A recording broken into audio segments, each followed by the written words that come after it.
Hello everyone, welcome to my YouTube channel. आज इस accountancy class में 11th क्लास का कैश बुक पढ़ेंगे। अपनी पिछली 2 वीडियो में मैंने कैश बुक पढ़ाया, पर वो सिंगल कॉलम कैश बुक था। पर जो आज हम पढ़ेंगे वो डबल कॉलम कैश बुक होगी।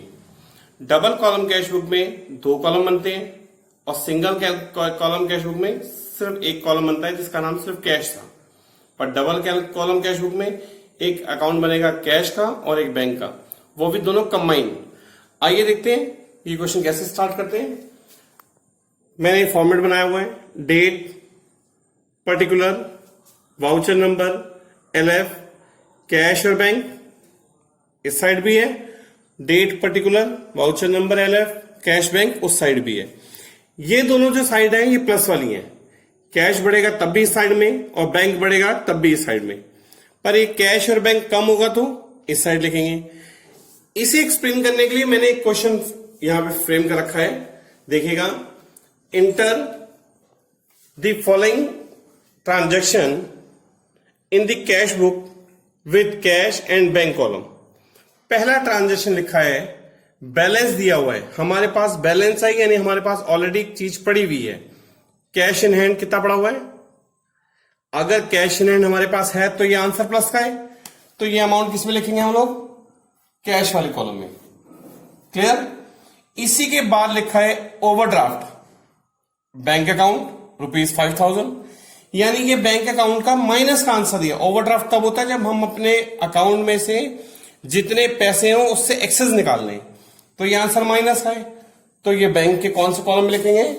माइनस वाले कॉलम में लिखेंगे।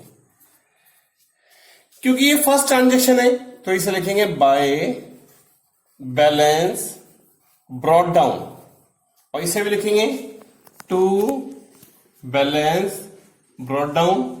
और डेट दी है April 1, यहां भी लिखेंगे April 1।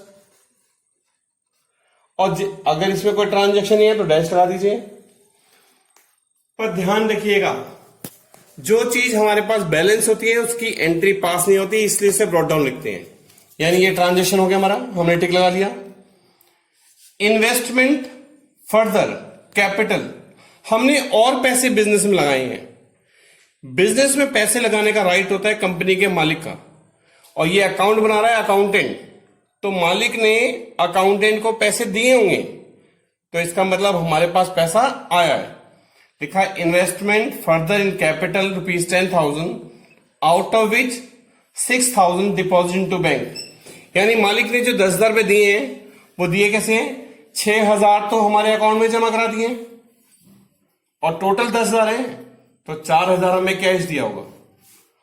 तो जो चीज इन्वेस्ट करते हैं उसको लिखते हैं कैपिटल अकाउंट, और इसकी डेट है April 4। ये पॉइंट हो गया हमारा।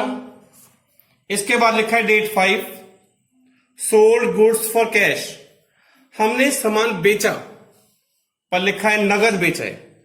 अगर हम सामान बेचते हैं तो पैसा आता है, तो ये पैसा बैंक में नहीं आया, क्योंकि लिखा है ना फॉर कैश, तो इस सामान बेचने से पैसा तो आया, पर हमारे कहां पे आया? अकाउंट में, कैश अकाउंट में आया।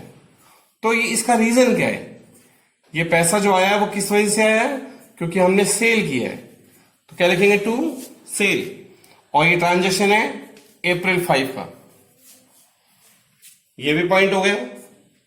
Receive from Ghanshyam ₹8,000 and discount allowed to him 200। मुझे घनश्याम से 8,000 रुपए मिले हैं। 8,000 का चेक नहीं आया, 8,000 रुपए वो हमारे हाथ में दे गए, तो ये किसमें अमाउंट बढ़ जाएगी? कैश में बढ़ जाएगी। तो ये पैसे आए किसके पास से हैं? घन श्याम से आए, तो उसका नाम लिख देंगे। डेट 6 है, यानी ये भी ट्रांजैक्शन हो गया। आप ध्यान रखिएगा, डिस्काउंट की इंफॉर्मेशन नहीं लिखते हैं तो हम बुक फिल नहीं करेंगे। इसके बाद लिखा है परचेज गुड्स फॉर कैश, हमने सामान परचेज किया 55,000 रुपए का। जब हमने 55,000 रुपए का सामान परचेज किया होगा तो हमारे पास से कैश गया, लिखा है ना फॉर कैश, तो जब कैश कम हो जाएगा तो कैश के माइनस वाले कॉलम में लिखेंगे बाय परचेजेस अकाउंट। तो इसकी जो डेट गिवन है वो कितनी है, 10 तारीख है, 10 अप्रैल, यानी ये भी पॉइंट हो गया। पेड टू राम, हमने राम को पैसे दिए हैं तो हमारे पास से कैश कम हो जाएगा। पर लिखा है डिस्काउंट अलाउड बाय हिम, यानी डिस्काउंट शो नहीं करते हैं। पर हमने राम को रुपए दिए हैं ना, तो हमारे पास से कैश गया, तो किस में लिखेंगे, कैश में से कम होगा बैंक में से कम होगा, ऑब्वियसली कैश में से कम होगा। तो हमने 2500 रुपए हमने किसे दिए हैं, उसका नाम लिख देंगे बाय राम। अगर आपको नाम के आगे अकाउंट लगाना है तो क्या आपको करना पड़ेगा, एपोस्ट्रोफी एस लगाना पड़ेगा कि आप जो ट्रांजेक्शन लिख रहे हैं वो किसी के अकाउंट से रिलेटेड है, और जिसमें ट्रांजेक्शन ना हो उसमें डैश लगाते जाएं ताकि सामने वाली इंफॉर्मेशन पता चलते रहे। इसके बाद लिखा है कमीशन पेड टू एजेंट, हमने कमीशन पे किया, जब हमने कमीशन दिया होगा तो हमारे अकाउंट से पैसे कम हो गए होंगे, तो कैश कम हो गया 530 रुपए बाय कमीशन, और जो कमीशन पे किया है उससे पैसा जाएगा क्योंकि हमने कमीशन क्या करा है, किसी पर्सन को पे करा है, तो अप्रैल 30 आ जाएगा, यानी ये भी पॉइंट हो गया। देख लीजिए commission paid to our agent लिखा है, यानी एजेंट को पैसे दिए। जब हम किसी पर्सन को पैसा देते हैं तो ये पैसे हमारे कैश में से कम हो जाएंगे। अगर इसकी जगह मैंने चेक दिया होता तो पैसे कम होते बैंक से, यानी ये भी ट्रांजैक्शन हो गया। नेक्स्ट लिखा है furniture purchase from Keshav in cash, मैंने 200 रुपए का फर्नीचर खरीदा है। अगर मैं 200 रुपए का फर्नीचर खरीदता हूं तो कैश कम हो जाएगा, इससे 200 लिख देंगे और बाय लिखेंगे फर्नीचर, क्योंकि पैसा तो कम हो रहा है पर किसकी वजह से कम हो रहा है, फर्नीचर की वजह से, और डेट है 14 अप्रैल।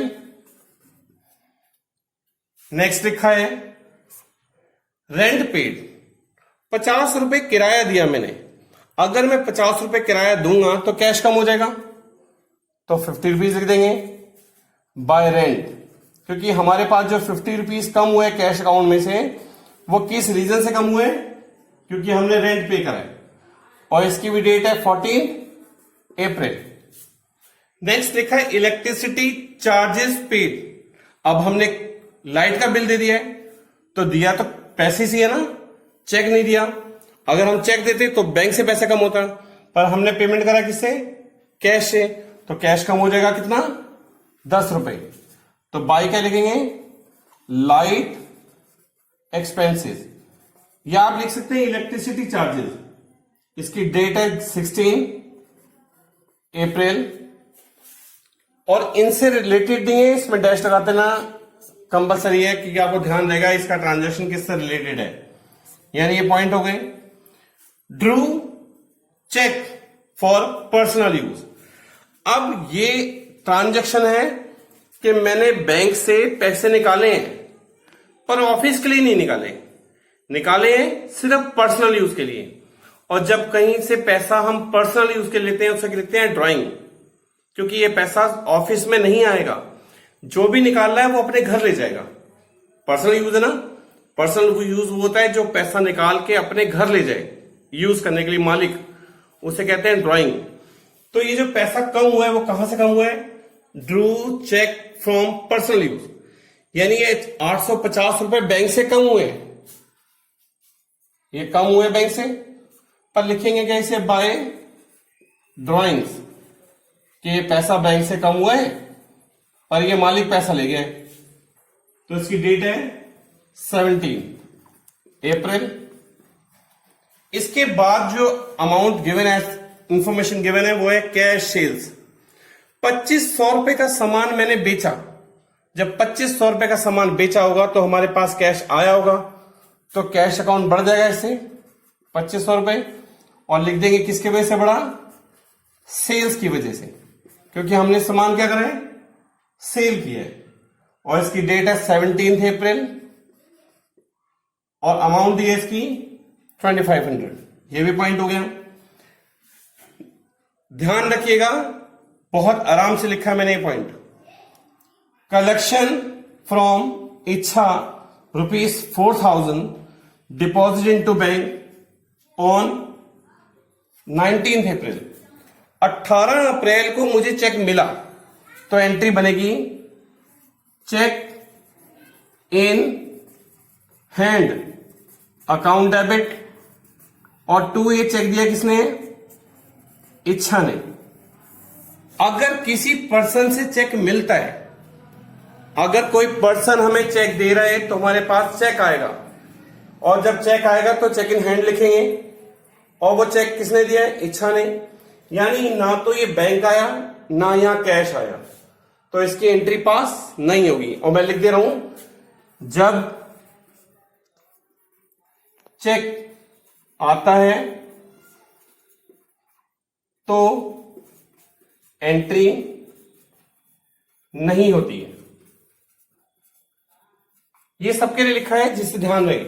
जब भी हमारे पास चेक आएगा तो उसकी एंट्री नहीं होगी, पर यही चेक उसी दिन बैंक पहुंच जाएगा, तब ये एंट्री वैलिड होगी। देखो लिखा है इसमें, ये चेक पहुंचा कब बैंक में, 19 को, तो ये एंट्री 19 को बनाई जाएगी। Collection from Ichchha ₹4000 deposit into bank on 19 अप्रैल। यानी ये 4000 रुपए बैंक में जुड़ेंगे, पर जुड़ेंगे किस दिन, जिस दिन डेट होगी 19 अप्रैल। To check in hand.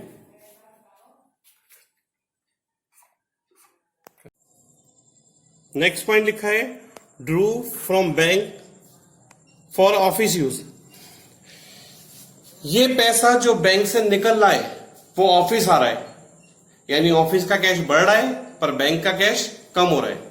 तो ये एंट्री दोनों साइड आएंगी। सिर्फ 2 ही एंट्री आती हैं, एक बैंक से पैसा निकालना और बैंक में पैसा जमा करना। ये दोनों एंट्री होती है, कॉन्ट्रा एंट्री, ये दोनों साइड आती है। देखिए अब आपको देखना है, लिखा है drew from bank for office use. 500 रुपए ऑफिस में आए हैं तो कैश अकाउंट बढ़ गया, पर यही 500 रुपए बैंक से कम हो गए होंगे, क्योंकि हमने बैंक से तो निकाले हैं, तो कम हो गए। तो इसे लिखेंगे क्या आप, कॉन्ट्रा एंट्री। एलएफ में लिखेंगे सी।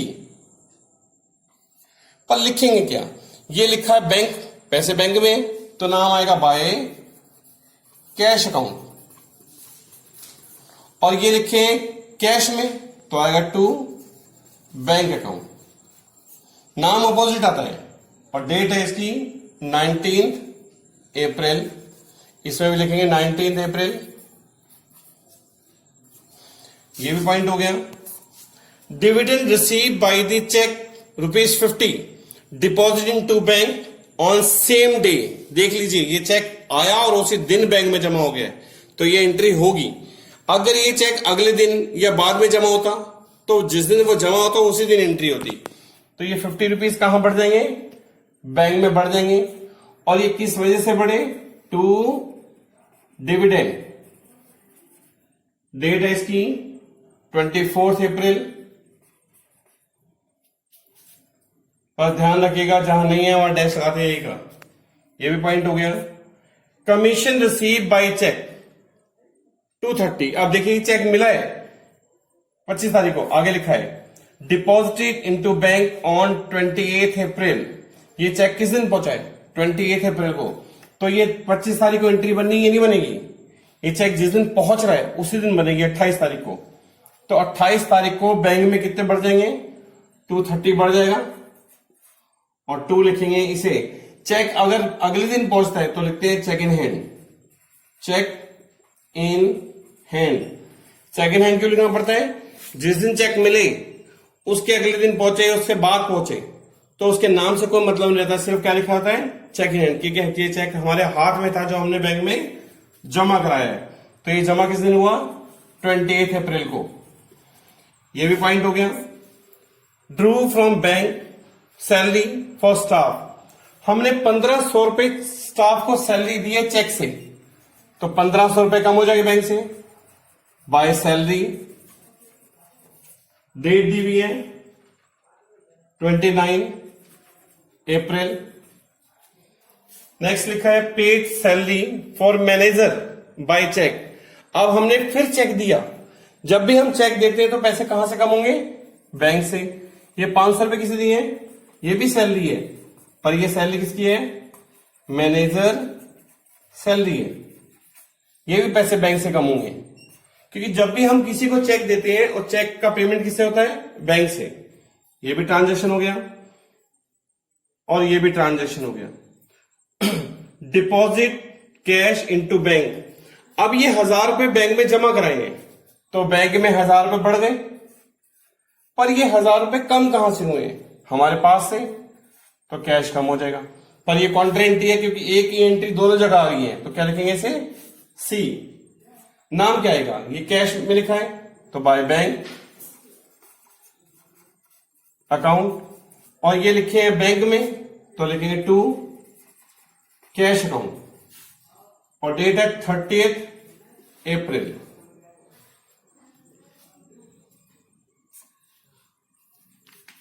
ध्यान रखिएगा, सिर्फ दो लोगों की कॉन्ट्रा एंट्री होती है, पैसे बैंक में जमा करना और बैंक से निकालने की। ठीक है, अब देखिए, आइए अब देखते हैं इसका टोटल कैसे करते हैं।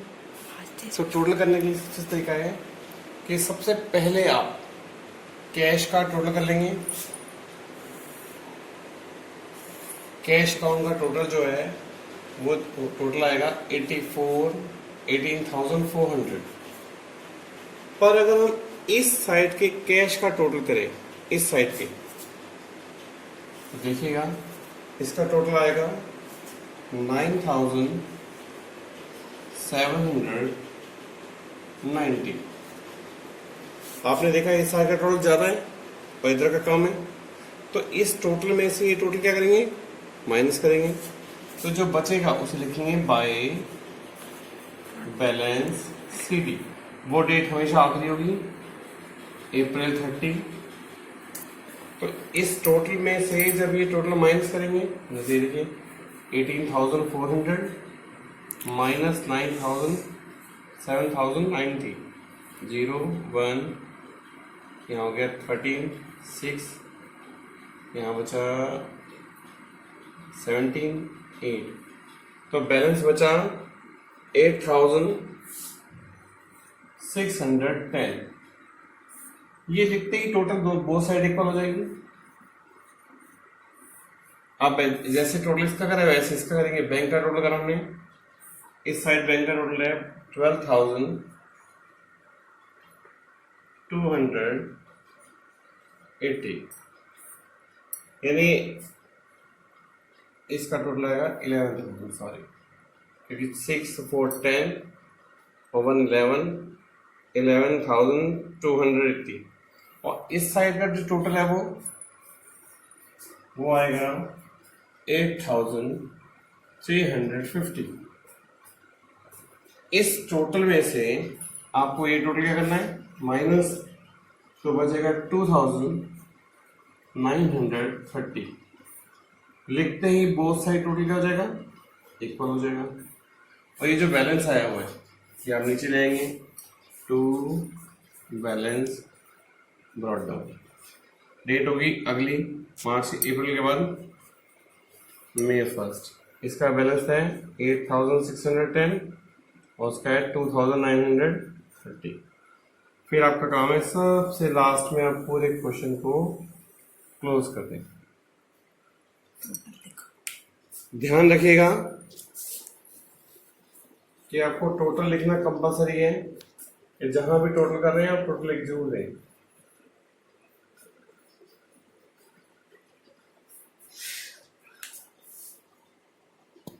ध्यान रखिएगा, जो चेक आए और बैंक में सबमिट ना हो, आगे तक वेट करें, उसकी इंफॉर्मेशन लिखी है नहीं लिखी। अगर नहीं लिखी तो आप ये मान लें कि जो चेक आया है उसी दिन वो बैंक में सबमिट हो गया, तो आप ट्रांजेक्शन लिख दीजिएगा टू बैंक के नाम से अकाउंट में। अगर आपको मेरा वीडियो पसंद आया हो तो प्लीज़ मेरे वीडियो को शेयर, सब्सक्राइब एंड लाइक करिए और बेल प्राइस आइकन दबा दीजिएगा। Thank you for watching my video.